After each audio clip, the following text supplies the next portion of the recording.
tous, bienvenue dans Ciné-Série et compagnie. Pour bien commencer cette nouvelle saison, l'équipe débarque ici, à Deauville, pour une émission spéciale consacrée au Festival du film américain. Un festival plein de lumière en ces temps sombres, à l'image de son affiche où Charlie Chaplin et Paulette Goddard nous emmènent vers d'autres temps modernes. Et un festival de cinéma ouvert à la série puisqu'il accueille The Night Of, écrit par Richard Price, auteur sur The Wire, et porté par John Turturro.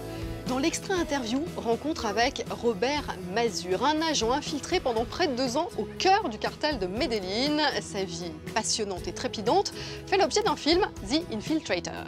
Au menu du Screen Parfait, une leçon de mise en scène qui ne manque pas de chien. Elle est signée Todd Solondz et un film intitulé Le Teckel. Et le coup de cœur d'Isabelle Claire dans le PS I Love You, c'est un western des temps modernes, Comancheria, réalisé par David Mackenzie, un réalisateur écossais. Comment se porte le cinéma américain? Fait-il bon être acteur à Hollywood en 2016? Regard croisé de 2 générations, le comédien et réalisateur Stanley Tucci et la jeune star que tout le monde s'arrache, Chloé Grace Moretz. Ciné-Série et compagnie, Made in Deauville, c'est parti.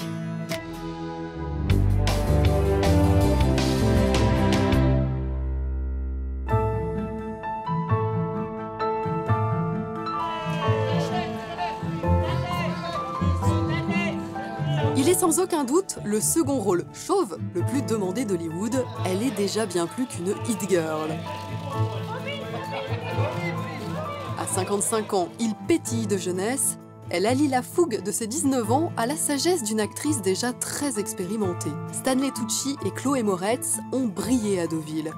Et même si presque 4 décennies les séparent, les points communs ne manquent pas entre l'élégant New-Yorkais et la jolie fille de Géorgie. Une vraie cinéphilie, un désir commun de soutenir le cinéma indépendant tout en s'illustrant aussi dans des films de studio et un recul salutaire sur leur art. Dear Chloé, here we are in the Deauville Film Festival, which celebrates American cinema. I'd like to know for you what is the best part of American cinema? I think, you know, when I look and think about American cinema, I think of Martin Scorsese. You know, I think of Raging Bull, I think of Taxi Driver, you know, I think of Casino, or I think of, you know, movies like The Godfather. And I think of kind of this New York City mob-run America, and that's very, you know, that's very American. It's an easy way to depict America. And I think what it really captures is the static, you know, the static in the air and the sound, and, you know, I think America really did an interesting job in film with sound design. I think we were very passionate about sound design from a very young time, which is adverse, I think, to French cinema, which I think really finds the beauty in the silence and the quiet and the pause. Well, the best part of American cinema is I think the talent pool that America has to draw from the directors, writers, actors, technicians. It's a pretty incredible industry when it comes to that. And I think especially now with new technologies, with CGI and things like that. Our mission is to find and return the princess. Tomorrow, you shall return below with me as your new king. Are you mad? I'm talking to giants at the moment. Do you still remember why you wanted to become an actor? No. No? Well, I don't know. I think I like to entertain people. I mean, as shameless as that sounds, I like to make people laugh. And I like to make them sad, too, I guess. I was 11 when it really kind of hit me, and it was when I watched Breakfast at Tiffany's, and I saw Audrey Hepburn on screen, and it was an original black and white process, and I remember the exact moment when she made me smile by watching her, and she made me fall in love and feel love, and that's when I looked at my mom and I was like, I get it. I was like, I get it, because acting is putting people through an experience in which they wouldn't be living through otherwise.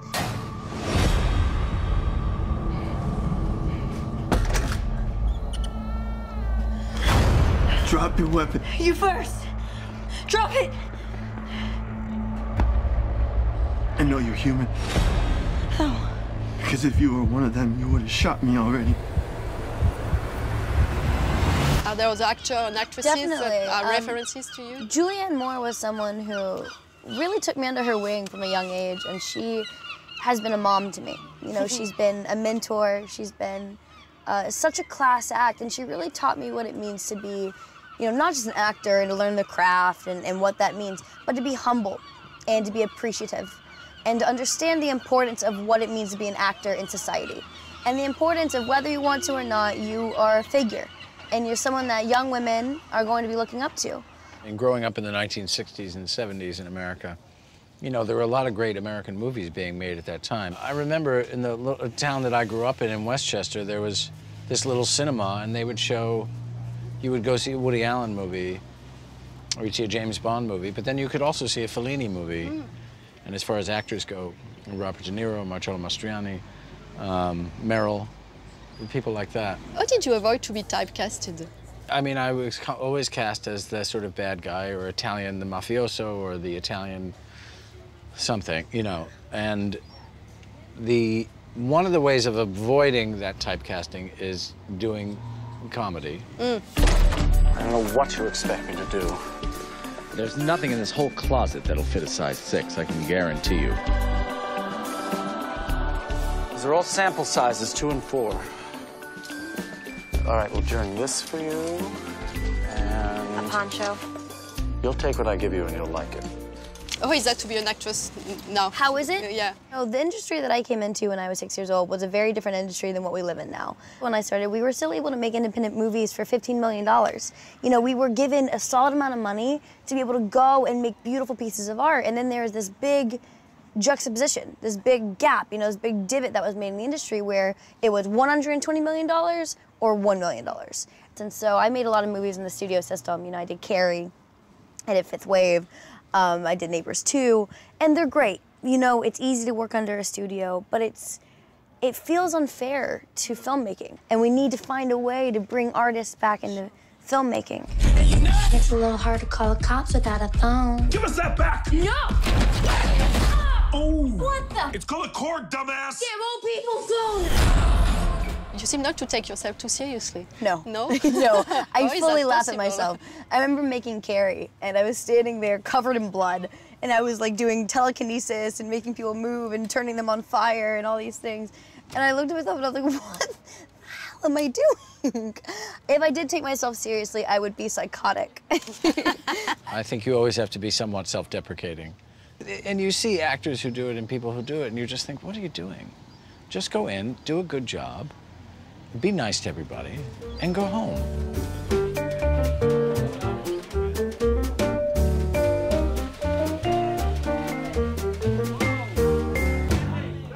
The last word of this interview is yours, dear Stanley Tucci. If you want to write for me and for the camera a word, just a word you like, because of its sound, because of what it means, a secret passion, a state of mind, just a word.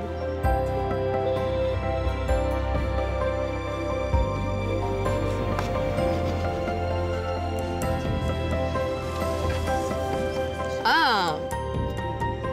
Because everything happens in the kitchen.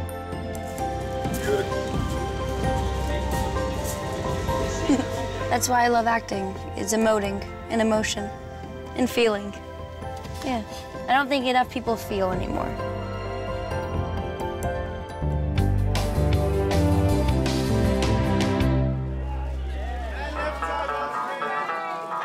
Cher David Mackenzie, à Cannes, en mai dernier, vous êtes venu présenter Comancheria. It's too big. That's what she said. Votre vrai faux western intemporel en salle cette semaine. Chris Pine et Ben Foster, hombre, y jouent deux frères braqueurs de banque qui luttent à leur façon contre le capitalisme américain en pillant un système qui les a dépouillés de tout.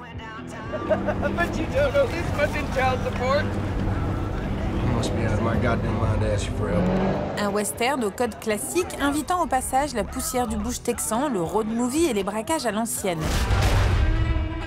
Tout ça sans l'Amérique à plein nez, d'où votre place bien méritée au Festival du cinéma américain de Deauville, même en tongs. This is my first time to Deauville, so je n'ai pas les claps. Tu veux mon clapper?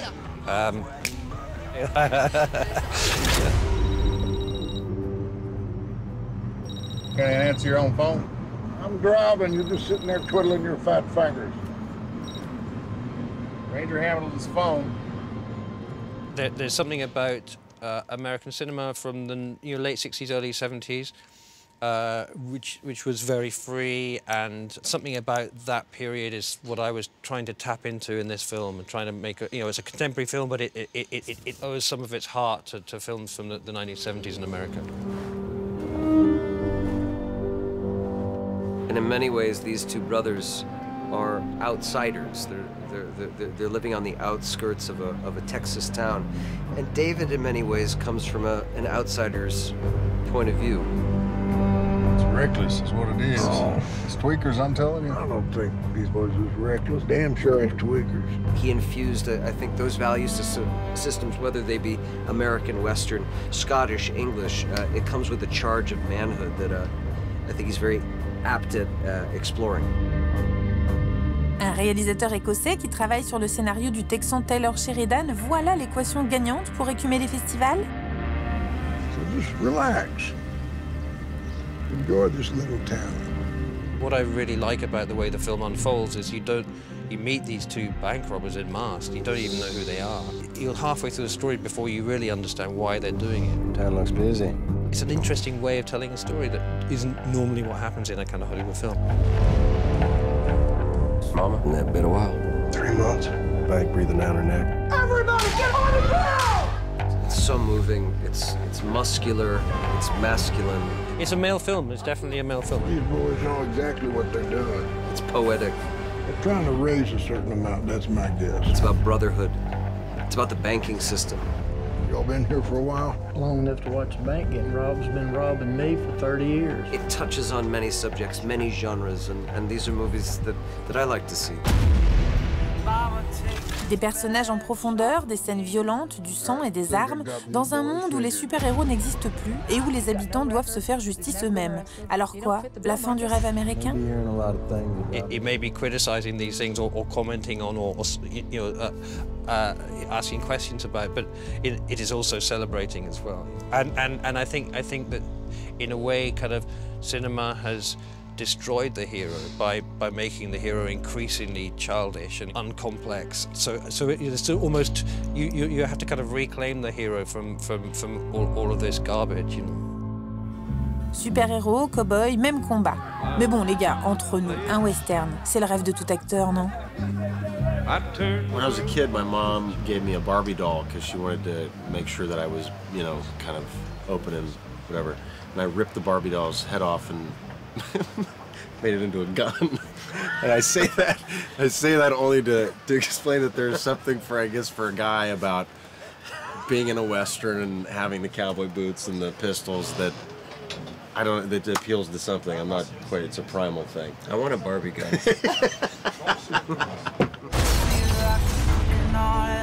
I think as artists, anytime you show violence on screen, keeping in mind the social impact is probably a very important thing.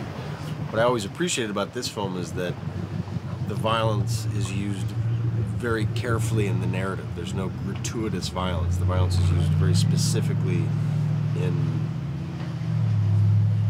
order to fully explore the relationship and the journey of these characters. Mon cher David Mackenzie, à titre personnel, je voudrais vous remercier d'avoir dirigé Chris Pine dans un bon film et aussi d'avoir malmené un peu le rêve américain. Thank you very much, guys. Parce que la question de qui sont vraiment les bons, les brutes et les truands dans cette mise au point amère sur l'Amérique et ses laissés pour compte est brûlante d'actualité. Et il est bon d'avoir un œil venu d'ailleurs pour nous le rappeler. À bon entendeur, God Bless America et Don't Mess with Texas. Clap de fin.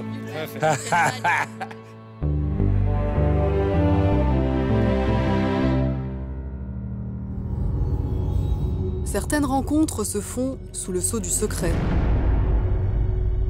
Aujourd'hui, vous ne verrez pas le visage du héros de l'extra interview.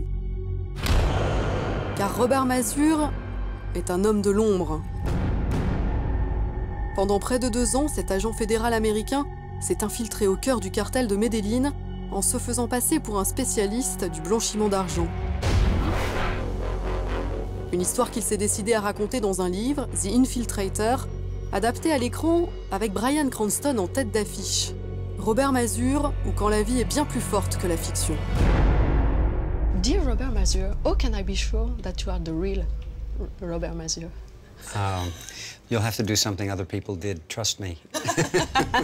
Listen up. Washington wants to make the biggest bust in U.S. history. Pablo Escobar and his main distributor, Roberto Alcano. Promise me this is the last one. Creating a whole life and career, how did you become such a good actor? You know, I told Bryan Cranston I'm not a very good actor, and he laughed. But I don't think I am, because when you look at Bryan Cranston, he's been so many different characters.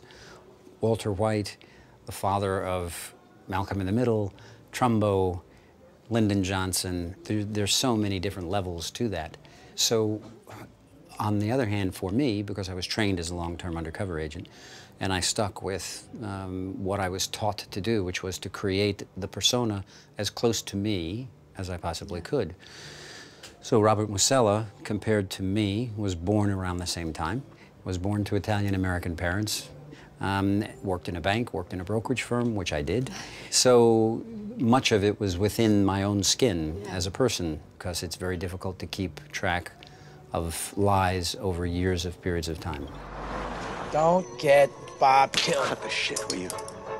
It's the little things that get you whacked. Do you understand that? And that's why I plan. And so when your snitch pulls a gun on me, a gun that he's not supposed to have, Okay, I start man, to wonder. I didn't know. I'm sorry I start to about wonder, is Amir on my side? Is he with me or not? Man, you never got to question if I'm on your side or not, because I'm always on your fucking side. Do you have my back? I got your back, man. Do you have my fucking back? When did you start thinking that you were ready to tell this story? Initially, after I left the government, I thought maybe it would be of interest, but I didn't really take that seriously until I worked with Michael Mann and Miami Vice? Yeah, and Colin Farrell, Jamie Foxx. Michael said that after hearing the details of my story, that he thought that it would make a fantastic movie, but that I needed to do the hard work first, which was to write a book.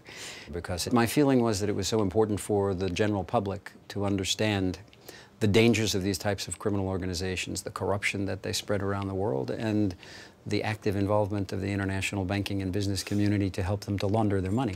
Operation Sea Chase. Capital C for cash.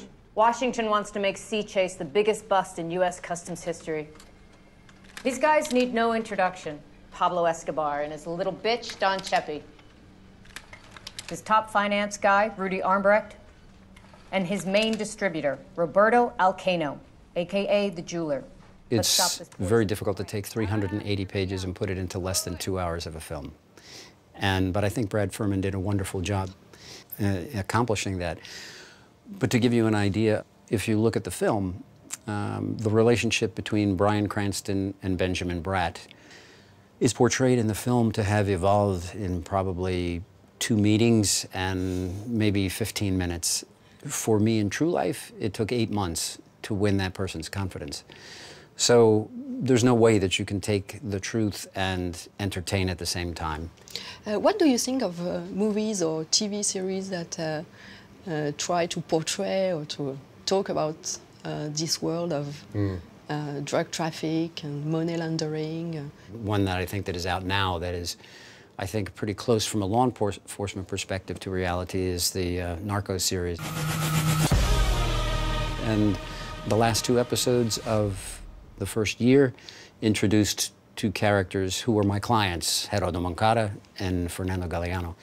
And what happened to them, how they dealt in the cartel, was all portrayed rather accurately. Señores, yo soy Pablo Emilio Escobar Gaviria, haciendo negocios, así que pues fresco. Ustedes eligen plata o plomo. What about the less accurate things you've been watching in movies, you've been pointing in movies? There are some things that viewers would not pick up on, but that a law enforcement officer would. For example, even in our film,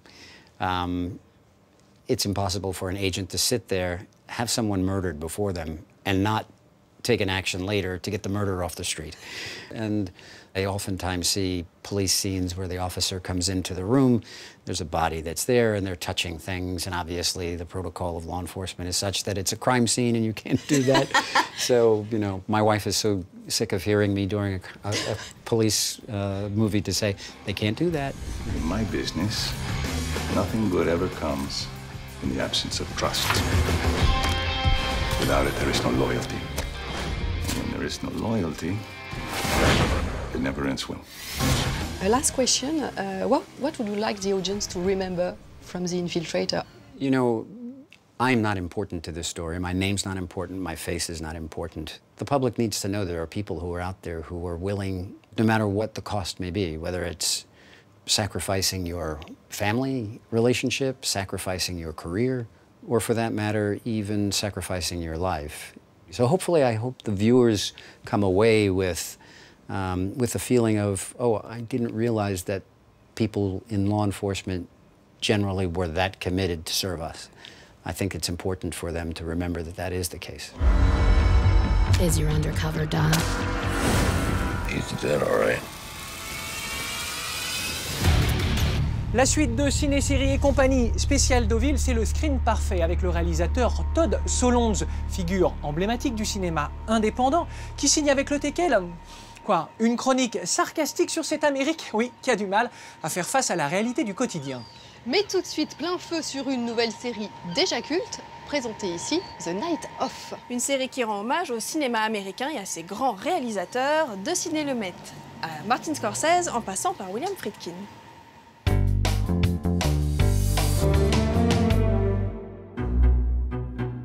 Cette semaine, Madame et Série revient sur The Night Of, merveille absolue diffusée cet été sur HBO et présentée au Festival de Deauville. Le temps de 8 épisodes, elle confirme l'adage selon lequel la frontière entre série et cinéma n'existe plus. The Night Of est un remake de la britannique Criminal Justice créée par Peter Moffat et diffusée sur la BBC en 2008. Cette version américaine raconte la descente aux enfers de Nazir Khan, un étudiant américano-pakistanais qui vit chez ses parents dans le Queens. What are you doing tonight, Baba? Après une soirée aventureuse, il est accusé du meurtre d'Andrea, une jeune fille rencontrée la veille. You do it. Then do what? You don't understand. That's why we're gonna talk, okay? Il a fallu plus de 7 ans pour que The Night Of voie le jour. Des années de travail acharné pour deux scénaristes brillants, Richard Price et Steven Zelian. Le premier, écrivain engagé et scénariste pour le cinéma, a signé plusieurs épisodes de The Wire, tandis que le second, scénariste du Stratège, de American Gangster ou encore de La Liste de Schindler, pour lequel il a été oscarisé en 1994, a également réalisé la quasi-totalité des épisodes de la série.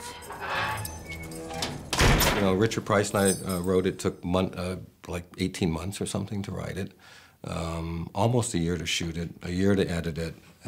So just physically getting through it, I'll admit was tough. Remember what he said in the car? Is she dead? No, it took months and months and months to just, really get it in my head in terms of where we were at in the story. Everything connects up, in some way. One thing affects another thing. You've got all these different stories, characters running through it. It was just a matter of spending the time. À l'origine, c'est James Gandolfini qui incarnait l'avocat du joueur Nazir Khan, Jack Stone. Le pilote de la série a d'ailleurs été tourné avec lui quelques mois avant sa mort en 2013. Robert De Niro a ensuite été envisagé pour le remplacer, mais n'a pas pu se libérer sur une période de tournage aussi longue.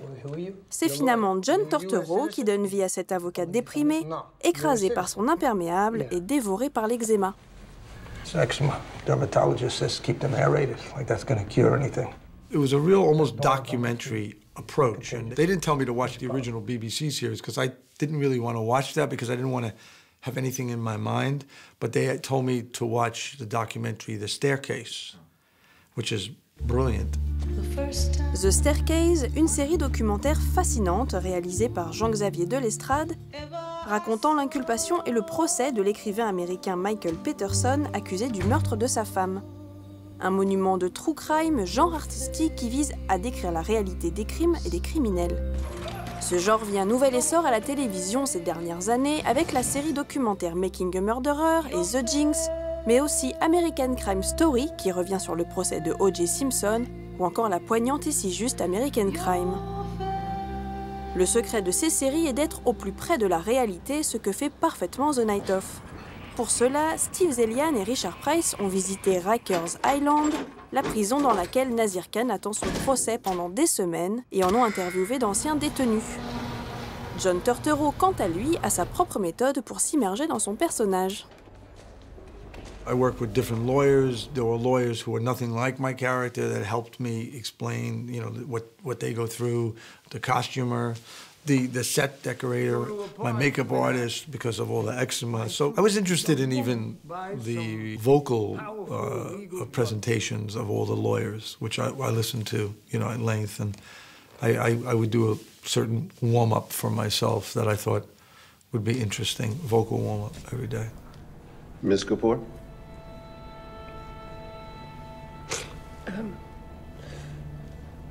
The defense rests, Your Honor. For me, it was more a question of how do I get this right, not what pitfalls to avoid. Everything is a pitfall, and there's only one place that's correct, because Stephen has written it that specifically. And what he wanted was somebody who had a combination of vulnerability and naivety, but also someone who was a master negotiator. She knows when to say smile and when she knows what to say, to make softly, and to bring you in, and then she knows how to, wipe you out and floor you, and she knows how to dress you down. The Night Of se distingue des séries policières procédurales faciles dont nous abreuvent les networks, de CSI à Bones ou NCIS. Un internaute déclarait même récemment que le pilote de The Night Of, qui dure 1h30, raconte ce que Law & Order démontre en 15 minutes. I told him, hey, you want to do something original? How about a series with a cop who doesn't give a shit? Punches out, comes home, has dinner with his family, bangs the wife, and sleeps like a log. You write a show like that, and the job will throw you a parade. Am I right, Dennis? Most crime drama follows a certain procedure that we've come to know in television, and Stephen wanted to do this in a completely different way and put the accent in the filmmaking process in a different place. And actually, in the script itself, he had written the timing and the development into the scenes, because he knew he would edit this. I think when you go through any kind of a process through the justice system or police or any of that, time starts to slow down. I mean, you have to sit around and wait for things to happen. It's not like you're supposed to have a speedy trial. Well, you might have to wait for 1.5 years before that speedy trial starts. So those moments of waiting, I think, are what really show, the anxiety and the tension of what's happening in the story. Visuellement, c'est vers le film noir américain des années 70 que l'orgue The Night Of. Elle croque un New York sombre, essentiellement filmé de nuit, lieu de prédilection du cinéma de Sidney Lumet, William Friedkin, Alan Pakula ou encore Sidney Pollack. Richard Price cite également le cinéma de Martin Scorsese comme inspiration, notamment la trilogie composée de Raging Bull, Taxi Driver et Mean Streets. I knew they were both inspired by films of Sidney Lumet, which are big influence on me. And I rewatched some of those films because just to see the attack that they had on that, and that was helpful. Avec son regard sociétal, ses flics et avocats dépités par la lourdeur du système judiciaire et son traitement réaliste de New York, dont chaque plan a été filmé au cœur de la ville, contrairement à d'autres séries qui se déplacent au Canada pour des raisons budgétaires, The Night Of se rapproche de The Wire et de son récit de Baltimore. Elle en recycle d'ailleurs certains acteurs comme Michael Kenneth Williams et J.D. Williams, alias Omar Little et Body Brothers. En 8 épisodes soutenus, à la fois lents et haletants, The Night Of écrit une affaire judiciaire comme il en existe des centaines chaque jour dans une Amérique qui fonctionne au ralenti. Si vous ne l'avez pas encore vue, elle est disponible en ce moment même sur OCS Go.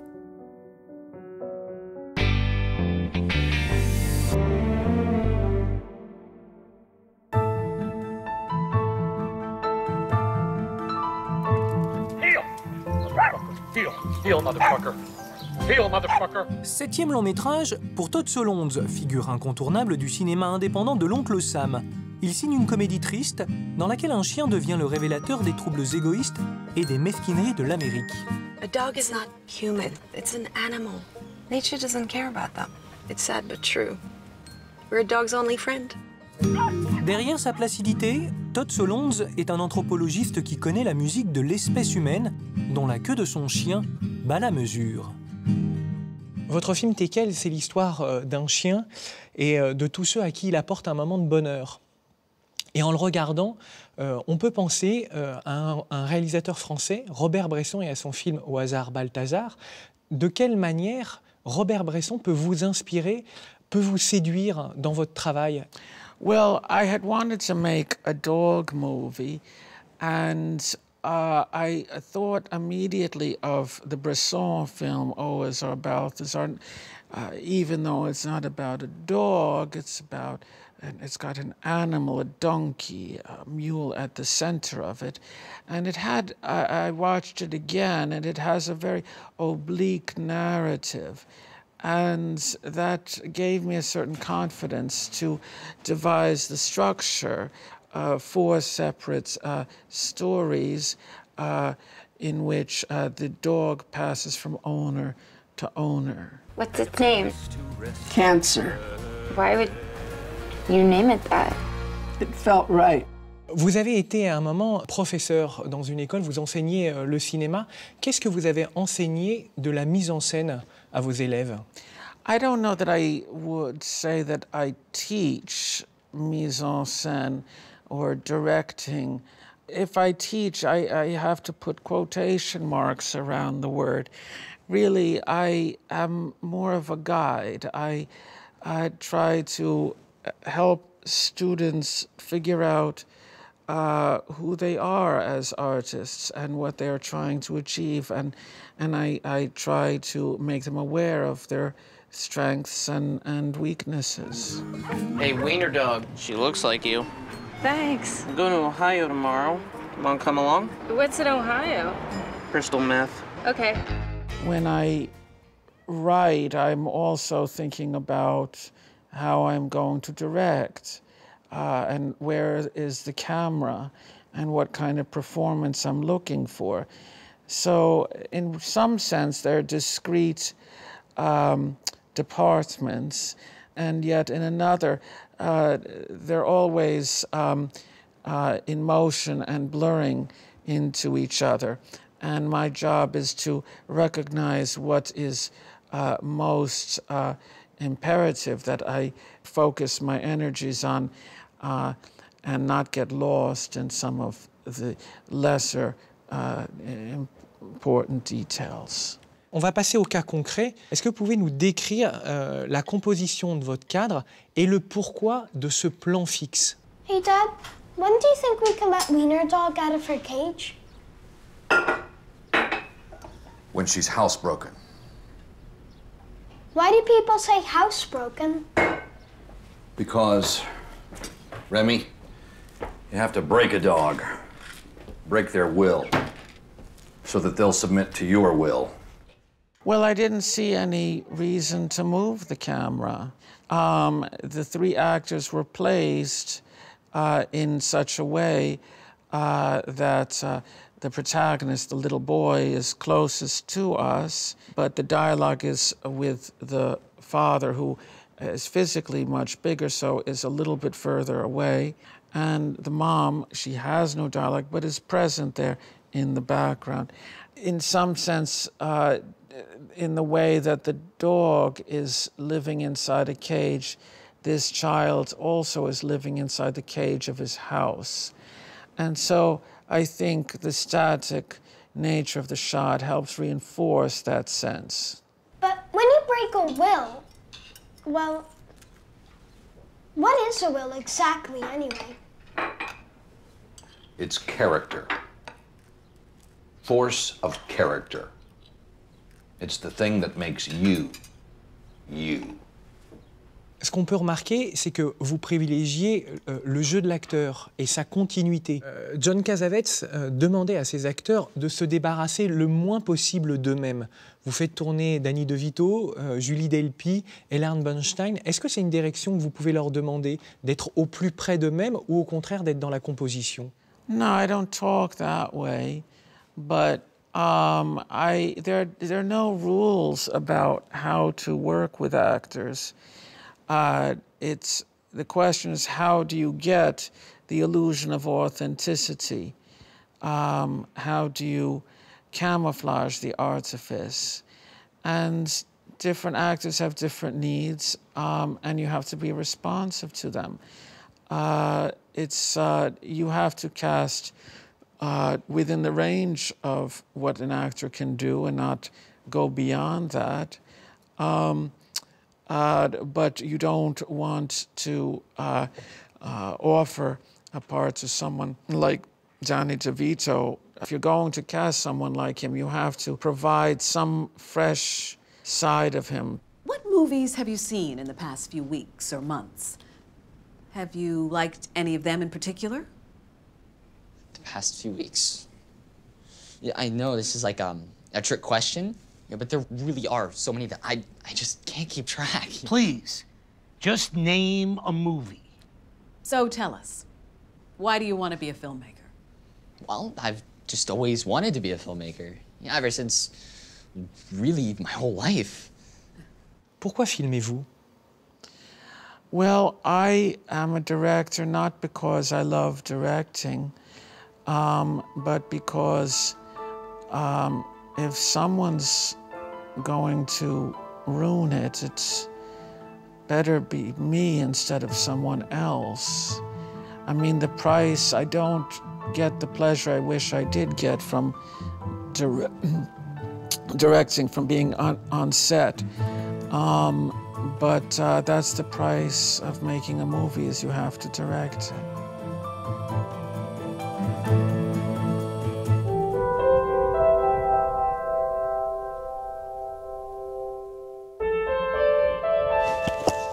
Ciné, série et compagnie à Deauville s'achève, mais il sera question de nouveau de cinéma américain la semaine prochaine. Pour notre plus grand plaisir, indeed, Charlotte Bloom. Jonah Hill, Matthew McConaughey, l'écrivain Douglas Kennedy, membre du jury cette année, et Diane Kruger seront de la partie. On se quitte avec le poil à gratter du cinéma américain. J'ai nommé Michael Moore, qui dans Where to Invade Next part à la conquête de plusieurs pays européens pour leur voler ce qu'ils ont de meilleur et l'appliquer aux États-Unis. On January 2nd, I was quietly summoned to the Pentagon to meet with the Joint Chiefs of Staff. Michael, they said to me, we don't know what the fuck we're doing. My mission? I will invade countries with names I can mostly pronounce. Take the things we need from them and bring it all back home to the United States of America. You don't arrest people for using drugs anymore? No. Officers, I have cocaine in my pocket. C'est drôle, un peu simpliste, mais au final très touchant car Michael Moore signe une véritable déclaration d'amour à sa patrie. Allez! Bye! Oui, non.